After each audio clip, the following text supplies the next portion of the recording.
पपीता हमारे लिए बहुत हेल्दी है, ये हम सब जानते हैं क्योंकि इसमें बहुत सारे विटामिन्स, मिनरल्स और फाइबर्स होते हैं, इसलिए इतना न्यूट्रिशियस है। लेकिन न्यूट्रिशियस होने के साथ साथ कुछ स्पेसिफिक कंडीशंस ऐसी हैं जहाँ पे पपीता हमारे लिए बिल्कुल भी फ़ायदेमंद नहीं है। अगर हम उन कंडीशंस में पपीते का यूज़ करते हैं तो हमें हेल्थ बेनिफिट मिलने के बजाय उसके साइड इफ़ेक्ट्स देखने को मिल सकते हैं। तो आज इस वीडियो में मैं उन्हीं कुछ स्पेसिफिक कंडीशंस के बारे में बताऊँगी जहाँ हमें ध्यान देने की ज़रूरत है कि हमें पपीते का यूज़ उस समय संभल के करना चाहिए, अदरवाइज़ हमें साइड इफ़ेक्ट्स देखने को मिल सकते हैं। तो इस वीडियो को पूरा अंत तक देखिए, मेरे साथ बने रहिए और अगर अभी तक आपने इस चैनल को सब्सक्राइब नहीं किया है तो सब्सक्राइब भी ज़रूर करिए, जिससे कि आपको हेल्थ रिलेटेड अपडेट्स मिलते रहें।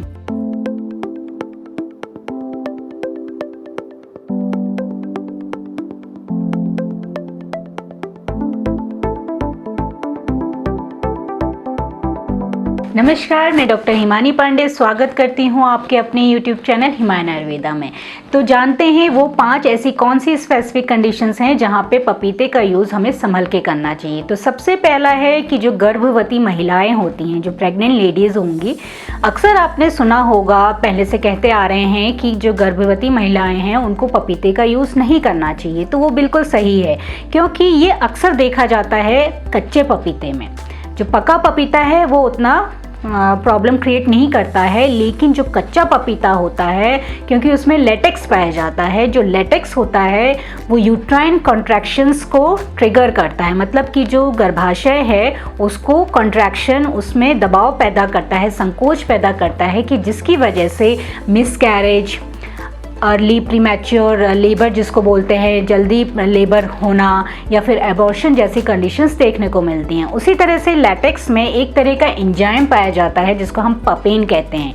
पपेन हमारी बॉडी में पाए जाने वाला हार्मोन प्रोस्टाग्लैंडिन से रिजेंबल करता है, उससे मिलता जुलता है। तो जो प्रोस्टाग्लैंडिन का कार्य होता है वो पपेन करता है। तो प्रोस्टाग्लैंडिन हम आर्टिफिशियली देते हैं कि जो लेबर है उसको इंड्यूस करने के लिए, उसको पैदा करने के लिए, कि कभी कभी जो है लेबर, जो प्रसव है, उसको इंड्यूस करने के लिए, उसको पैदा करने के लिए प्रोस्टाग्लैंडिन दिया जाता है। तो लेटेक्स में एक तरह का एंजाइम पाया जाता है जो पपेन है। तो अगर हम इसका यूज़ करेंगे तो यूट्राइन कॉन्ट्रैक्शन बढ़ेगा, उसकी वजह से जो नीचे जो गर्भाशय का मुख है वो राइप करेगा, वो फूलेगा। तो उसकी वजह से क्या होगा कि प्रीमैच्योर लेबर की कंडीशंस देखी जाती है।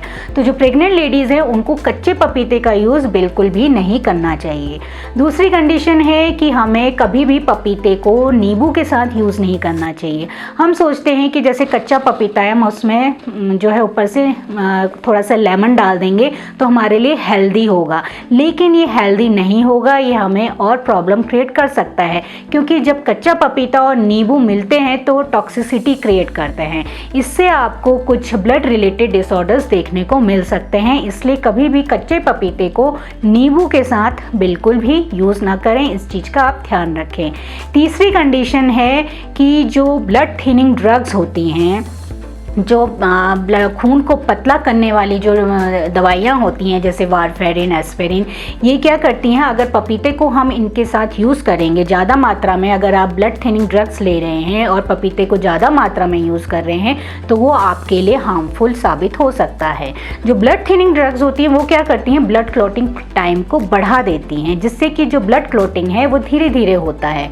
तो अब क्या होगा कि पपीता जब ये ब्लड थिनिंग ड्रग्स के साथ मिलता है तो उनकी जो एक्टिविटी है उसको और बढ़ा देता है। तो क्या होगा, ब्लीडिंग ज़्यादा देखने को मिलेगी, ब्रूसिंग ज़्यादा देखने को मिलेगी, नीलापन, जहाँ कहीं भी आपको नीले नीले धब्बे दिखाई दे सकते हैं। तो जो उसकी एक्टिविटी है वो बढ़ जाएगी, क्योंकि उसमें लेटेक्स पाया जाता है। तो इस कंडीशन में ज़्यादा मात्रा में आप पपीते का यूज़ ना करें तो वो अच्छा होगा, अदरवाइज़ आपको कुछ हेल्थ रिलेटेड जो हार्मफुल इफ़ेक्ट्स हैं वो देखने को मिल सकते हैं। फिर चौथी कंडीशन है कि अगर आप पपीते को ज़्यादा मात्रा में यूज़ करते हैं तो एक कंडीशन डेवलप होती है जिसको हम बोलते हैं कैरोटीनीमिया। कैरोटीनीमिया क्या होता है कि डिसकलरेशन ऑफ द स्किन, मतलब जो स्किन है वो डिसकलर हो जाती है, या तो आपकी स्किन येलोइश दिखेगी या येलोइश ऑरेंज दिखने लगेगी। क्योंकि क्या होता है, जो पपीता होता है अगर आप ज़्यादा मात्रा में यूज़ करेंगे तो उसमें बीटा कैरोटीन पाया जाता है, तो जिसकी वजह से आपको ऐसा जो डिसकलरेशन है वो देखने को मिल सकता है। क्या होगा कि जो आपकी आँखें हैं, जो आपके जो आँखों का सफ़ेदी है वो येलोइश देखने को मिलेगी।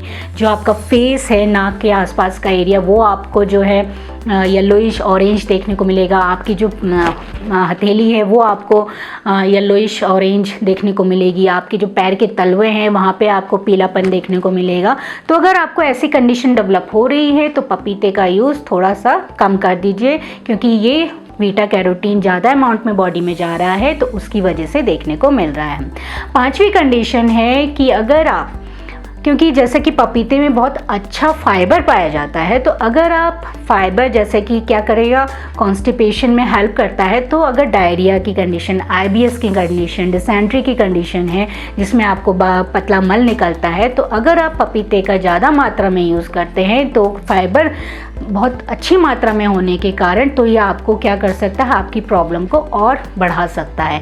तो इसलिए अगर आप इन सिचुएशन से गुजर रहे हैं, अगर आपको ये प्रॉब्लम है, तो उस समय आपको पपीते का यूज़ संभल के करना चाहिए, या फिर उस समय आप पपीते का यूज़ ना करें, दूसरे फ्रूट्स आप ले सकते हैं। तो ये कुछ 5 कंडीशंस ऐसी हैं जहाँ पे पपीते का यूज़ संभल के करना चाहिए, अदरवाइज़ हमें हेल्थ बेनिफिट्स मिलने के बजाय उसके हार्मफुल इफ़ेक्ट्स देखने को मिल सकते हैं। तो इस वीडियो में हमने यही जाना है कि पपीता हमारे लिए कितना इंपॉर्टेंट है, बट कुछ स्पेसिफिक कंडीशंस में हमें उसको ध्यान देना है। तो इस वीडियो को पूरा अंत तक देखने के लिए धन्यवाद। अगर आपको ये चैनल पसंद आया है, ये वीडियो पसंद आया है, तो प्लीज़ इसको शेयर ज़रूर करिएगा, कि जिससे कि अदर्स को, जो आपके नियर एंड डियर वंस हैं, उनको भी इसके बारे में पता चल सके।